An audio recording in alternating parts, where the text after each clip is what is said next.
Hello everyone and welcome back to the Brightworks in another match of Beyond All Reason. Today we're taking a look at a game that was recently played on Glacial Gap. Glacial Gap is one of those maps that it can definitely go a lot of different ways depending on some of the players that are playing today, and we've definitely got a stacked roster, so I'm very happy to introduce to you. Today's spawning is the Cortex Commander, a commander we all know, a commander we all fear, a commander who goes by the name of Angry Strawberry. Strawberry going to be showing us exactly what she's got, spawning as the Cortex Commander, but I do feel like it's worth pointing out that they actually share the #1 position right here with the yellow commander right here. We'll meet him in just a second right now, but let's hop on over to the blue side, spawning in the water right here. A commander we all know and love who goes by the name of Jamakis, who I think featured in the last video as well. Jamakis popping up all over the place here, and part of the reason for that is, of course, because oftentimes I pull the replays that I cast directly from my Discord channel. So if you want to be one of the folks that's featured often in these videos, head on over there and go ahead and feel free to submit your replays. I will warn you though, if you're submitting in All That Glitters or a supremacy game, you better bring your A game, because I get quite a lot of those, and I try to filter through maybe some of the best of those. So anyways, Jamak is going to be playing as the blue team leader here, spawning as Cortex and spawning in the water. Going to be going into some of those Cortex boats that we're all very familiar with. Excuse me. The Cortex boats, there's one big problem with them. They're very expensive, right? That's the big issue for Cortex boats, but for what you pay, you get a very sturdy ship out in the water, and oftentimes that can be the difference between winning and losing. Excited to see how Jamakis handles that particular issue in this very metal-dense map. Now, spawning in the water right here, also worth introducing, is the yellow pirate himself, the drunken pirate of the high seas. It's Vanaja, who's going to be playing some of that Cortex as well, and I'm actually curious what the build order is. It's a construction ship into 2 gunboats, it looks like. Gonna be patrolling those high seas with the gunboats and building some energy production in the backline right here with the commander. Vanaja, well known for being one of the best naval players in the game currently, so it's really cool to see that we do have a very long match. This was a replay that actually goes quite the distance, definitely expecting well into the late game here. It's about 40 to 50 minutes long, somewhere in between there, and usually when we get games like that with players this good at the game, it means we get a full-blown T3 matchup, so I'm excited to see how these players do head-to-head right here. Yeah. Now, Vanaja going for some very early expansion here. We're going to be going for the metal extractors, of course, and then going into the gunboats, sending the gunboats across the way, and then we also have this herring, the missile corvette, which is quite nice. Useful for anti-air, of course, shooting down those scouting ships, of course, but also in case you need to harass enemies at long range. For instance, if there's metal extractors, that's a really easy target on maps like this, but also just if you want to poke and prod at these boats right here. Gunboat not going to be the not going to hold up too well against the herring, but most other boats are going to be perfectly fine against it, so it really is just essentially a harassment tool, and later into the game, mostly just a vision tool. Loads of ticks across the map, but we got 10 of them in total right now, 3 kills between all the ticks up there. A couple of them split across from the pack right here. These ones headed directly towards the commander Black Kira, who's going to be the lavender commander for today, heading on over towards this little mound area that protects this spot from any sort of vehicle harassment. Only bots can traverse that. Yeah, those ticks walking right to those commanders will be shut down quite nicely. The others caught right here by Evangelion. Loses the mechs over it, but that's not the end of the world, as of course we do have the constructor and the commander right here in order to rebuild it. So not the worst situation ever, of course, just always nice to trade out that metal for a couple of ships. Oh, a submarine early on. Interesting. Jamaica's going for a really early submarine. That's cheeky because the submarine does allow you to harass economy early on, but it also gives you a way to shut down any of those submersible units, i.e. the res subs, which usually remain out of touch until you get a destroyer up and running. Interesting because it's so expensive, almost 600 metal to get that submarine out and into the water. Also very frail, so if you miss micro it, if you lose it, if it just steps a little too far, it can be blasted down. But while there's no destroyers out on the field, it doesn't have anything to predatorize it, to hunt it down, to obliterate it. Frigates doing well against the gunboats. That's one of the things about Navy, is it feels like they definitely have different stages, different tech levels within even the tier 1 units, right? Like how we have tech 1 and tech 2 and all that sort of stuff for bots and vehicles. It feels like for ships you almost have like T.2 units with the gunboats, and then you have like T.5 units with the frigates, and then like T1 units with the destroyers. And it feels like there's massive power scales, power jumps between each of those is what I'm really trying to say. But more than enough frigates right here to win this fight handily for the yellow commander. Nicely done. Vanaja dismantling both the frigates right there for Huxley, losing nothing of his own. And of course the missile boats here firing away whenever they can as well. Lovely stuff. And yeah, you can see it's not a lot of damage those missile boats put out, but it scuffs the paint on those, and it can shift those battles ever so slightly in the favor of the commander that does have quite a few of those missile boats firing away.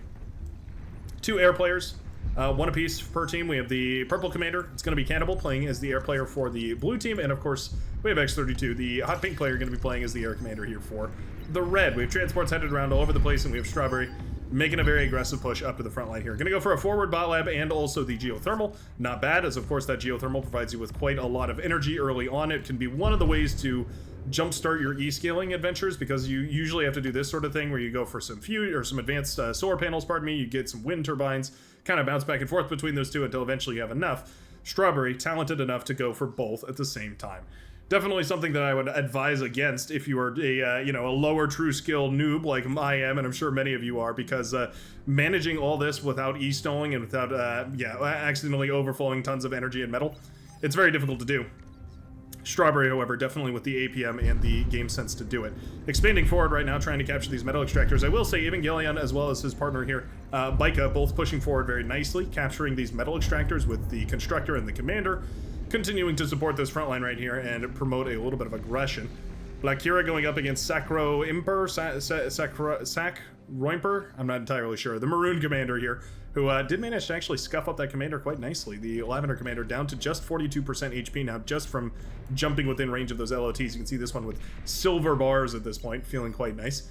Res sub right here to reclaim a bunch of the wreckages. Nicely done. Yeah, Jamaica's on top of it as far as the reclaim, managing those reclaim fields goes. I love this early submarine. Yeah, it lends you a little bit of submersible attack, which, as long as it's not sniped by the destroyer, means you can shut down res subs so effectively. Might be the Vanaja hard counter. Just a couple of submarines. I mean, not even a couple. It is literally a single submarine. At this point with 5 kills, though. Also quite good against gunboats, it's worth pointing out. If the gunboats don't see it, if they don't realize they're being torpedoed. As soon as the gunboats start to dodge and dive and go in all sorts of directions, then obviously they're going to be in a wonderful way against submarines. But until then, not bad. An oppressor up each. Actually, 2 oppressors here for the yellow commander, who I believe has been handed the oppressors. We are looking for some kind of an engagement here. Yeah, firing away with the long-range destroyer cannons, trying to shell away at any of these units as far out as we possibly can. Looking for an engagement that we can take. A couple of frigates firing away here. Not the end of the world. Getting the herring there is quite nice as well. Removes any anti-air capabilities, but also removes any of the scouting capabilities. Hey, torpedo connects in a big way, doing a massive lump sum of damage to that destroyer.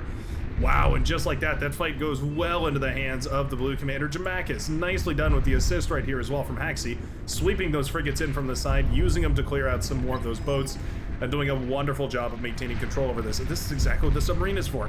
Yeah, you don't have your destroyer far forward. The destroyer was killed right here, but the submarine can still kill the res sub, and just like that, all that reclaim is protected. Oh, what a cheeky way to play this.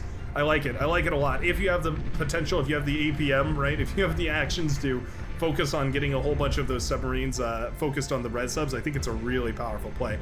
Destroyer accidentally left on the command queue right here. A slight misrally will cost that destroyer its life, or it should anyways. You know what? The frigate's right here, fast enough to jump on the yellow destroyer. Oh, we're gonna trade it out. Oh, just barely we managed to trade out the destroyer. All right, well, destroyer for destroyer. And it's actually not the end of the world here. Yeah, removing those destroyers means the submarine can get back to work. Oh, that's so cheeky. I love that right there from the blue commander. Jamak is showing us that there is a way to keep control over this midsection, over this naval reclaim field, even if you don't have the destroyers in mass here. Using a single submarine just as a little bit of poking, if you can manage to kill the destroyers, buys you so much control over all that reclaim. Starving Vanaja right here, forcing him to make units off of his own metal rather than reclaiming the ships and using that metal. Are we sending res subs forward at this point? No, we're just building more economy in the backline. Yeah, nearly 2,500 metal in the bank right now for the blue commander. Just needs to get that metal out on the field versus Vanaja, who has nothing left in the tank. Vanaja looking for any good trade we can find, trying to eat up as much of this navy as possible. Loads of ships going down on the southern side. That's the entire brown navy completely destroyed, but we do also see 3 different commanders in the water at this point. We have the powder blue commander, Freaky Buzz, as well as Haxi, as well as Jamakis, all contributing forces on the front line right here versus just 2 commanders. We have Fuzzy Pear as well as Vanaja. We'd also have the tank commander in the water, only to build tidal generators, though. I think we would probably rather see a naval lab up and running. Producing boats would be extremely useful. Vanaja finally getting a chance to eat some of that metal and send it back to the laboratory and hopefully pump out some of those more expensive ships. And indeed, oppressors start up production right here. Trying to get those oppressors out on the field is very important. Once you scale those oppressors to a certain degree, they can start to one-shot the frigates. That's really where your turning point is for your snowball, and you can actually start to aggress quite a bit. Difficult to get there, but once you do, if you do, suddenly you can turn the fight completely around. Maroon Commander suffering at the behest of a gauntlet that is now built on the front line right here. Blocked very nicely by the commander. Oh man, putting down a $1,000 turret only to stand in front of it so it can't fire is hilarious. There we go. Commander steps out of the way and the gauntlet gets back to work trying to blast away whatever it can over here. But with that beautiful little surround right here, that little around the side from Evangelion with a whole bunch of pawns. Oh, is it going to be enough? Wow, yeah, pawns able to actually shoot down some of those shurikens right there, allowing them to move forward. And actually managing to overwhelm the LLTs. Well, just like that, those pawns managing to snipe all the mexes right here of the Maroon Commander and then moving backwards to snipe all 4 of these as well. 16 metal down the drain per second for the Maroon Commander who just had to deal with all that. Shurikens jumping on top of all the aggravators over here too is quite nice, and of course it allows that gauntlet to fire away. Not a play that we see all too often, but it is definitely a powerful one as a backliner, just going ahead and building a bunch of static defense, essentially static offense on the front lines, using the teammates as cover, right? Using these aggravators as cover to build the static offense and then creeping it forward. But the way that you make this strategy work is you have to move them, you have to basically leapfrog them. You put one here, hold on, let me illustrate this. You put one cannon here, you put a build turret right here, and then you put another cannon here, and then you put a build turret right here. And in using these build turrets, you dismantle this cannon and build a new one up here. So you keep stepping them forward in little increments until eventually you're all the way in the enemy backline. It's a very effective strategy, and you can also do that with heavy laser towers in case you're going up against a pure bots player. It doesn't work against vehicles because, of course, those shell shockers and Wolverine outrange the heavy laser towers, so you will be blasted down before you have a chance to get value out of those. But certainly it works on a grander scale with gauntlets too. You just have to be more aware about positioning and make sure that there's units in front to defend. Vanasha with a seriously menacing looking force of destroyers out on the field right now. Not a comfortable force to be pushing into. I bet both of these commanders, yeah, you can see targeting down specific boats, trying to pinpoint the destroyers here. You can see the selection priority right here from Vanasha, targeting down the destroyers, trying to prioritize them over any other unit. It's not a bad idea because obviously those destroyers are your anti-sub capability, but also because when you're firing into the backline, you're going to have a higher chance of using that AoE to splash onto different units rather than just engaging against single targets on the fringe right here. You can see that single destroyer, the only one taking damage, whereas if you fire into the group, you're going to splash some of that damage onto the ships surrounding it. It's a little tip, but when you have this many units all firing big AoE projectiles like that, it really does add up very quickly. Haxi's commander in a lot of trouble right here. Oh, Haxi may be going for the comm bomb. Yeah, he's retreating the commander right now, but it is right underneath all those boats. Commander pushed forward. Boom goes the commander. And just like that, the Tan army evaporates. Tan navy, I should say. Nicely done right there. I'm not sure if that comm sack was entirely intentional, but either way, it did end up being the death of a large portion of that army here. Shuriken coming in to try and clean this up. Nice fighter pull, though, from the hot pink player. On top of it, as far as the fighters go, to clean up those Shuriken before they can really get too much done. Red sub eating up about half that commander's corpse. Red subs for Jamaikas, though, building up a wonderful, wonderful fleet here. Destroyers en masse, very difficult to deal with. Because of their extended range, static defense doesn't really work against them. And once they get to, again, that critical threshold where they can start to blast down frigates, which we may well be at, we have a whopping, gosh, I want to say, whoa, we're getting thrown all over the place. A whopping 10 destroyers available here. Certainly feels like we're hitting our stride as far as being able to blast down units in a single volley. There we go. Frigates melting in an instant. Static defense falling down here too. No anti-air available, so these Shuriken could be a problem. Yeah, there they go. Shuriken so deadly. Especially against naval forces that cost so much, and losing for free is just unacceptable. Lovely stuff. T2, up and running. Well into a T2 transition. We've actually gone up to a T2 lab, produced T2, handed it all out over here. I see the hot pink player has been the T2 source for everybody, as everyone has, all these Cortex commanders have Armada T2 tech. Always a sign, of course, of who actually went for the tech, but it does mean Mauser are going to be rolling out to the front line here. With the massive advantage that the green team has out of the map, essentially what's happened here is that the red team has paid for their T2 transition out of pocket. The green team, the blue team, has paid for their T2 transition out of the red team's pocket. So, using the resources of their enemy, their reclaimed corpses and their metal extractors in order to produce your T2, obviously going to put you in a pretty killer position right now. Certainly looks like a very one-sided match as we take a pan across the battlefield with the blue army, the blue navy, pardon me, encroaching on this front line right here.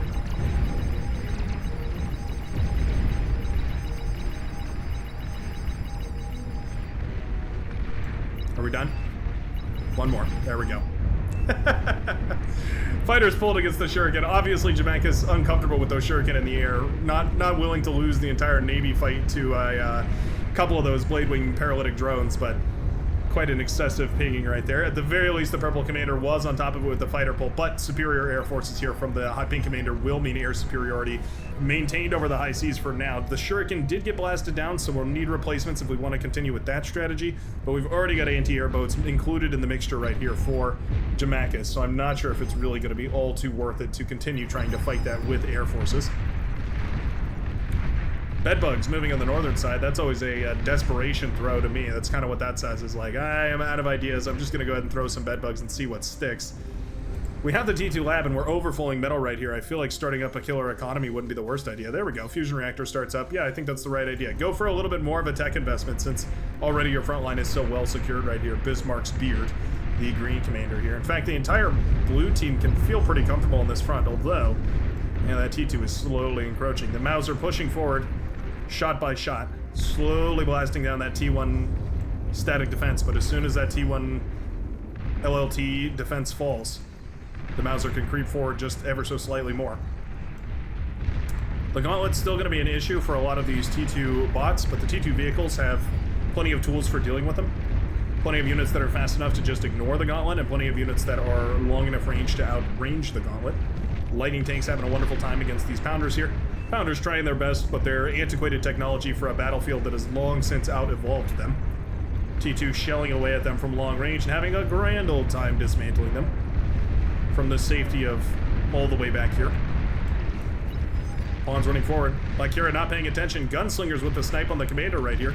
Wonderfully done. Wonderful use of the gunslingers, trying to find a value from them. You know, I actually like the gunslingers, huh? Yeah, this is one of those situations where the gunslingers actually provide a really, really huge value to their team because they can sit in front of all of these shelling away units, these Sheldon, these Arbiters, all these units that attack from long range, the siege units, that's the word for those. Meanwhile, my goodness, going on an absolute tear. We did have a T2 transition, but it just wasn't quite on time. The blue unit's pushing forward right now. Tons of destroyers available and pushing into the base. Vanaja trying to hold the line, but there's just superior numbers from the blue team. All that wreckage as well, going back to the blue commanders. Handing it all off, and with that lab down, things are looking very dire right here. That being said, destroyers in trouble. Now 1, 2, maybe 3 or 4 destroyers all going down right now. But it's an effectively even fight. Maybe a slightly inefficient fight right here for the blue commander, but you can afford those inefficiencies when you've effectively eaten your opponent's army from the inside out. Res subs nowhere to be seen anymore, though. We do have 1 res sub available for Hexy, still pulling metal back, but all the rest of them must have been caught right here. Jamak is aware of that and tentatively pulling back. Trying to keep the pressure high while also making sure not to overextend here, but the gunboat reinforcements are out. The blue commander with a massive surge of metal, using it to just dump into the water as a whole bunch of gunboats. And just like that, overwhelming the last couple of destroyers directly into the base of Vanaja. What a killer play right there. Using the very, very last of the metal as a sort of last-ditch nitro effort, sort of spraying NOS in the engine right here. Going overdrive to just pump out 1,000,000 gunboats, but using them to dismantle this entire side of the map right now. Loads of gunboats everywhere. I hear an attack. Oh, there it is. Gunslinger's still finding value. Gunslingers versus Sumos. That's an interesting matchup. The Gunslinger with a range of 300. Well, actually, that one's evolved slightly. I think it's less than 392, I want to say. Anyway, I want to say about 380. Versus the Sumo's 275. Yeah, they definitely well outrange the Sumo. Makes them a decent counter against them. Their impulse also slowing down an already infamously slow unit. Wow, the bedbug's still finding value is hilarious to me, though. Not the unit I would have expected to find much value at this point in the game, but still managing to regardless. Green Commander has gone down over here.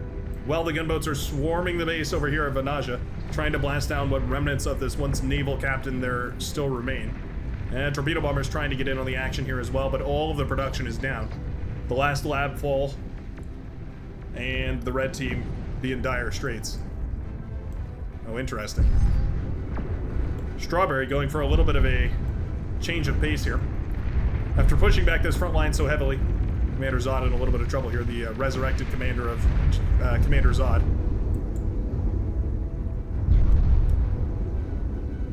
Interesting. Using the ducks to sort of clean some of this up. Okay, so the base is in ruins, but the reinforcements are well cut off.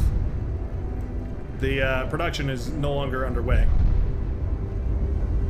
Interesting. We're going for mass duck. Will it be enough? Well, as said by Hornet himself, the duck is the best submarine in the game. Certainly quite capable. A very, very powerful unit, especially for dealing with T1 navies. Its incredible health mixed with its ability to fire torpedoes while kiting backwards make it an incredibly powerful asset under the water. Yeah. Shouldn't take too many of them to blast down destroyers and the like. Vanaja and Fuzzy Pear both under the water right now, trying to find ways to make the best out of this very dire situation. Strawberry in a rough way after losing all of the energy production over here. Luckily has the geothermal still up and running. It's a regular geothermal instead of an advanced geothermal, actually. That's a bit of a problem. Maybe going for a prude wouldn't be the end of the world here. Just anything to try and make sure that we have maximum energy production out of that geothermal. But of course, you can only maximize so much when suddenly, yeah, your entire base goes boom because you overinvested in torpedo or in in geothermal technology. This front line is looking wonderful for the Strawberry herself, though. Pawns rushing forward right now, eager to jump on top of this last fortified zone. Look at the Quakers, man. Oh, I love that reskin they got. They look so badass now. It really is. It's a matter of, like, the tiniest change ever. Just they kind of flare out their legs and stand up on end. But now it just makes them look like a little... It makes them look like a purpose-built tool, and I love that about them. Pawns rushing upstream right here to try and push forward. You also have the Sumo in front, though, to make sure that all this stays nice and safe. A little bit of a bedbug detonation right there to take out a bunch of those pawns, and eventually they're dealt with, but now it's time for the Sumo to get involved. Sumo quite capable, especially against those T1. The T2 lab is spotted, by the way, and it looks like it will be the premier target right here of the Sheldon. Nicely done. T2 lab will fall. T1 very shortly thereafter will be popping as well. The Sumo blasting away with their heavy lasers. Build power, T1 labs, E-converters, wind turbines, pawns, grunts, Sumo, Sheldons, arbiters. Auger, is that what they're called? No, Deceiver and Auger, right? Yeah, the Auger and the Deceiver, the radar and radar jammer bot. Usually don't call them by name, but there you go. Strawberry with the overwhelming duck push. Wow. Well, I'll be. I can't deny how effective it is. They really are dismantling loads of this underwater navy here. T1 submarines trying their best, but really not even competing. It takes so many torpedoes from those T1 submarines in order to fire at these ducks here. I think the ducks win that trade, yeah. I really do. Sumo's in the back line. Never a happy time for the commander whom is watching their backline get dismantled. Pawns tearing down this advanced advanced metal extractor, pardon me, as well. Sheldon Ball looks like it was eventually taken down here as well. Spy bots used to EMP as much of these forces as possible in the Starlight here, blasting away at whatever it can. All said and done, yeah, there's a bunch of those Sheldon wreckages lying in the dirt right there, but all said and done, taking that base down, a massive push towards a little bit of a comeback, actually a major comeback here, and this is one of those things that I like to highlight all the time about some of the best of the best. Strawberry definitely up there with them.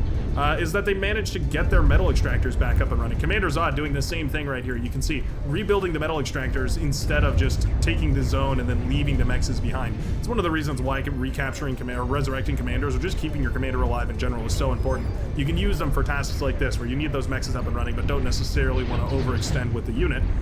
Now you've got a commander in the front in order to set up those mexes rather than risking, for instance, a feeble constructor or some such. Strawberry upgrading these mexes even, pulling 8 metal per second per mex out here. 2, 4, 6, 8, 10, 12. That's a whopping 48 metal per second comeback if all those are upgraded to T2. undeniably powerful. Oh, Vanage going for a little bit of a capture here. A capture command on a couple of those res bots that are, or res subs that aren't being microed right here by the blue commander will result in, yeah, all of those going down right now.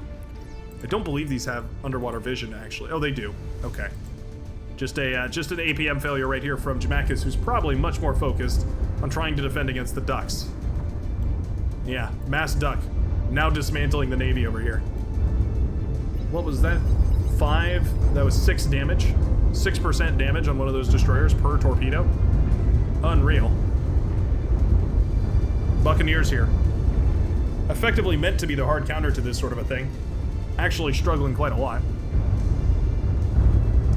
Their jet charges are nice. They basically feel like they trade about even, maybe better than even, but still.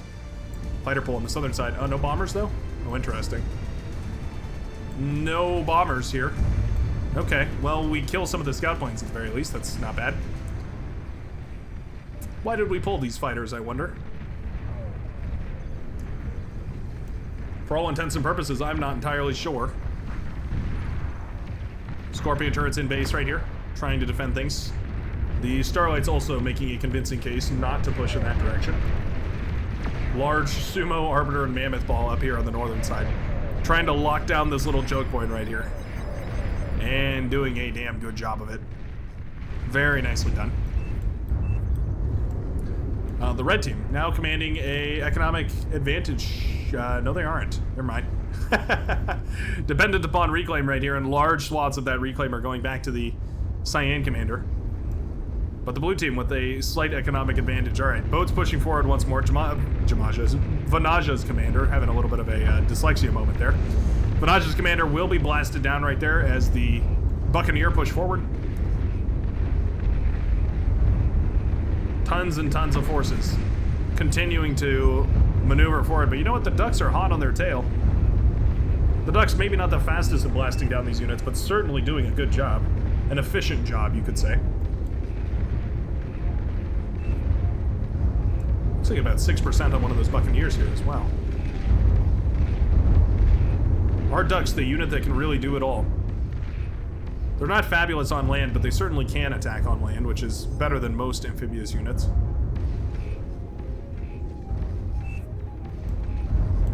With an attack that's better than most amphibious units. Most amphibious units can attack on land. Sorry, I feel like I should specify. That might have been unclear to some folks. Their attack is a heavy laser, a green heavy laser.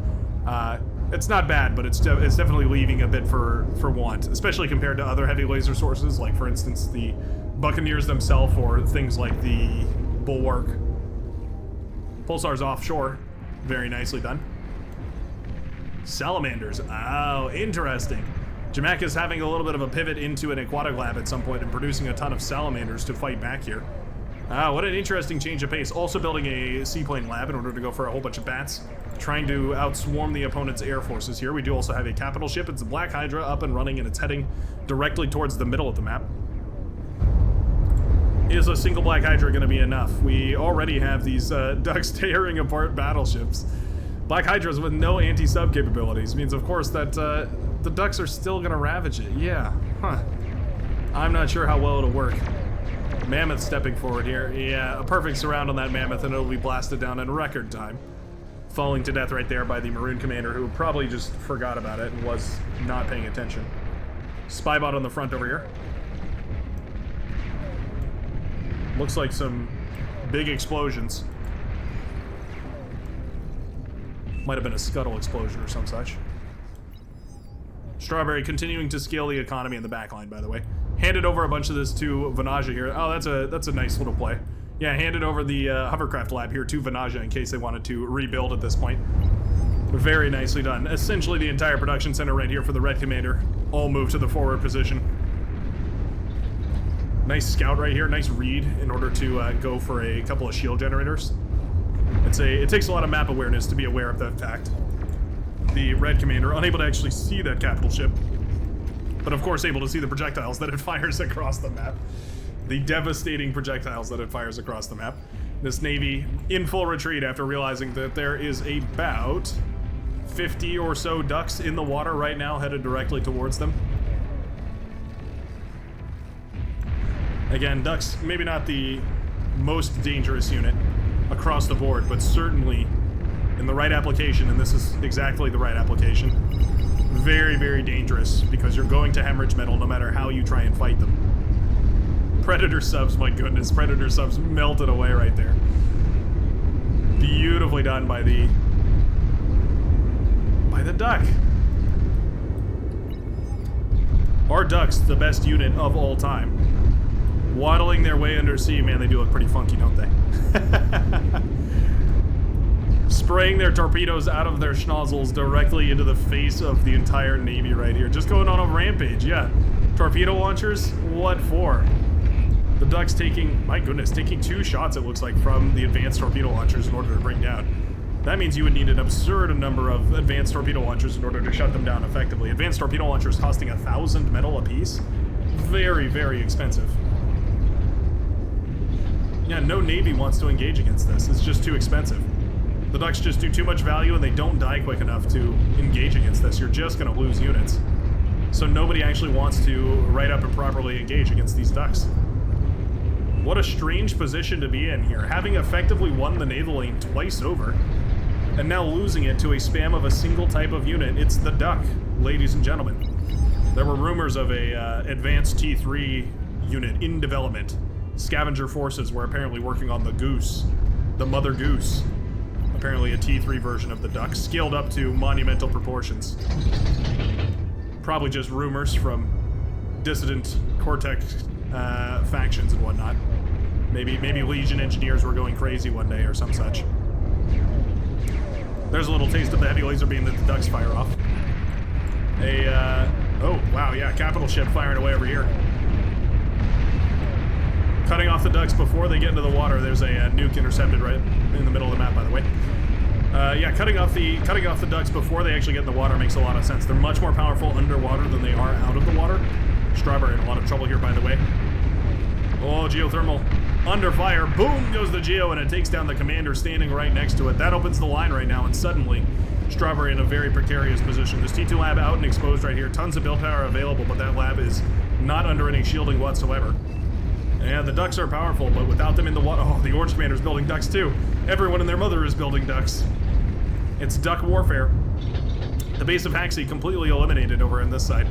Where once there was a production center, there's the naval fusion reactor. There's now only the corpses. There's the shipyard as well. There are now only corpses and bones.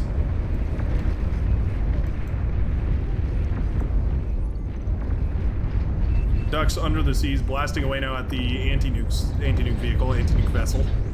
The Oasis, as it's called for Cortex High Command.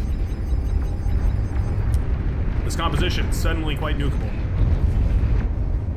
One hero duck made landfall over here, by the way.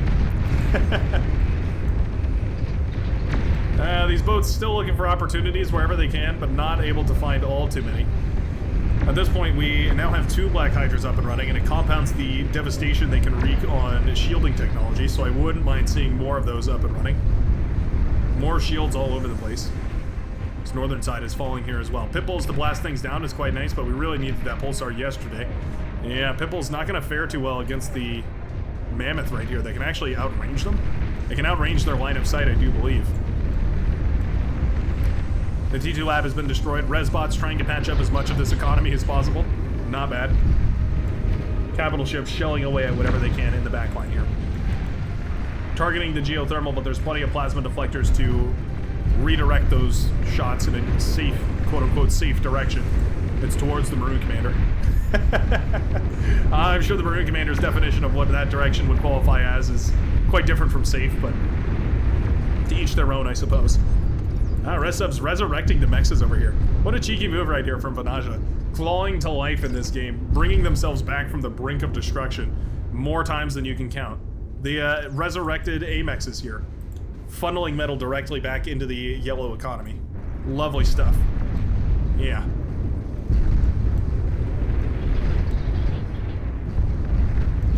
Oh, torpedo bombers kiting right now. Oh, that's so brutal. Torpedo bombers have this skill where they can drop their payload and then kite away, like you can see the Powder Blue Commander doing right now. That's, or no, pardon me, like you can see Jad doing right now with these torpedo bombers. They come in from an angle and then they drop their payload.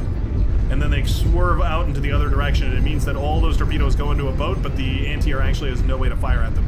It's the reason why Haxie is screaming for anti-air coverage at this point. We need fighters in order to deal with this properly. Well, there's torpedo bombers cutting off the fringes of this composition, but as soon as they manage to actually get under or on top of those Black Hydra, this is going to be really expensive. Just like that, 20 or so % shaved off the top of that Black Hydra. Fighters are pulled at this point. Fighters from the Cyan Commander are pulled. No more fighters remain other than that from the blue team here.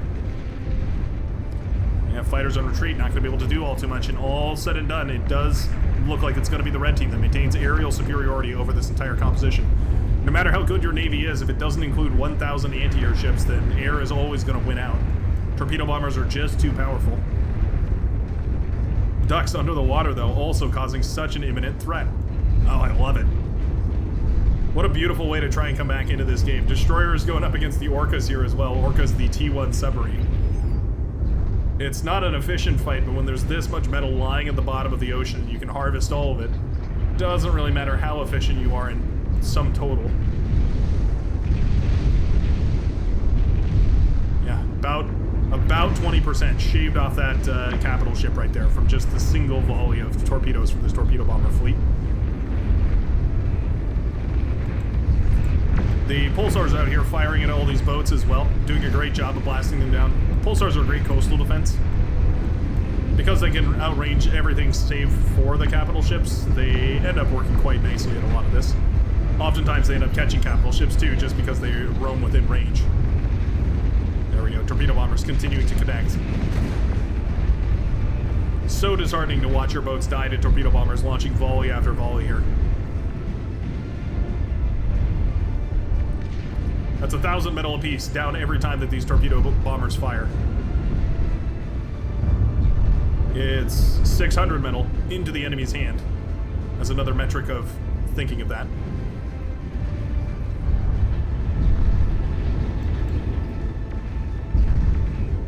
Love the torpedo bomber control here. Yeah, that really is something else.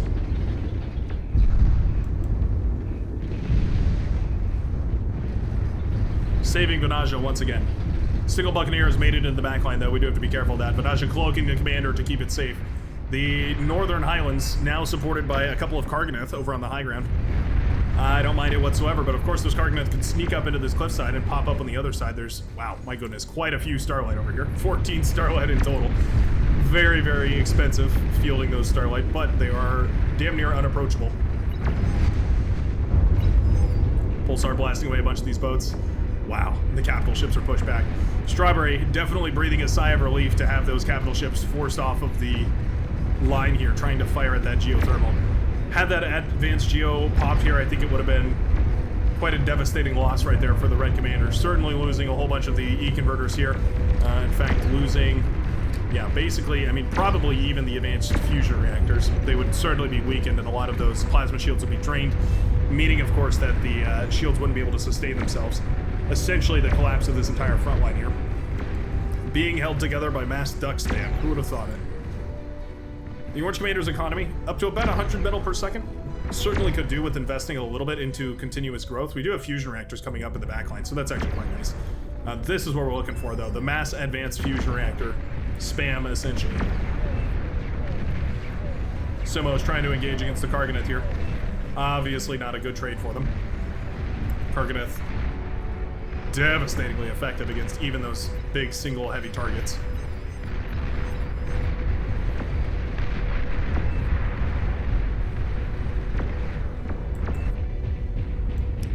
Three capital ships remaining, one of which in critical condition. A couple of torpedo bombers might be able to blast that down. I'm surprised we don't have an even heavier investment in anti-air ships here, actually. Largely because most of them have probably been killed. Yeah, I have to imagine they're a pretty prime target for those submarines and ducks under the water there.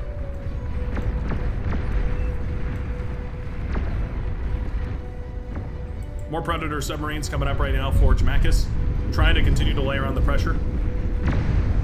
Venaja going for just pure T1 spam. When in doubt, T1 spam it out.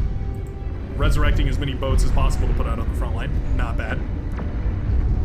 Duck's obviously going to trade quite well against the Pathfinder naval engineers here. That Black Hydra wreckage. A tasty morsel for this red sub to eat up. Do these submarines outrange the Buccaneers? Doesn't look like it. Maybe on the very edge of their range, it looks like they might outrange the Buccaneers here. Yeah, it looks like just barely they might outrange the Buccaneers there. Interesting. That's a random interaction I had no idea about in this game. You learn something new every single day. Submarines technically capable of outranging the Buccaneers if they're very carefully microed, it looks like. Ducks, however, throwing caution to the wind and just marching forward. Happy to blast down whatever's possible. We've got a bit of a dam buster transition here. Haxie going for some of those naval, amphibious air labs. Trying to pump out some of those bombers. Very energy intensive, so you can see the Blue Commander in a little bit of an energy stall here, actually. One Black Hydra down.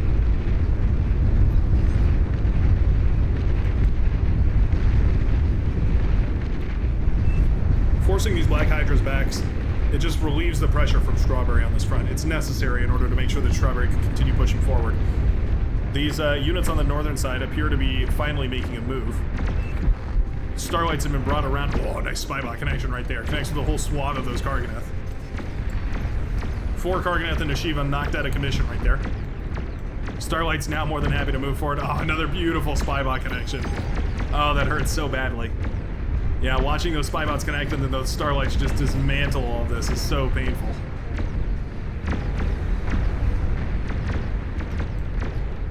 The one thing you have to be worried about with those Starlights built up in big formations like this is, of course, the fact that they chain react. They die quite explosively.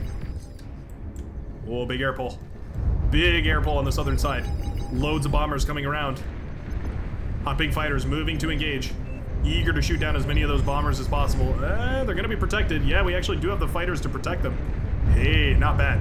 Excellent teamwork right there from both of those players. Oh, a little run by from the commander Zod, from the orange commander, manages to pop the production of the bombers over here on the left-hand side. Already hundreds of fighters in the air and more of those bombers coming across. Looks like we got about 16 or so bombers, maybe a little more. Probably closer to 25. We're gonna knock out Vanaja once again. Anti-airships doing their very best. Oh, we're going for Strawberry. Oh, we're going for the kill. Oh no, we're going directly for the kill. Strawberry's base, the primary target. The bombers start deploying their bombs. Those dam busters drop a really concentrated explosion. Perfect for taking out Aphises. Boom goes the base of the Strawberry. What a beautiful play. Oh, more bombers on the southern side here. A double bombing run from the heavy bombers on the southern side and the dam busters on the northern side. Oh, those are hailstorms too, the super heavy bombers. Boom goes the base of the hot pink commander as well. What a crazy sweep right there.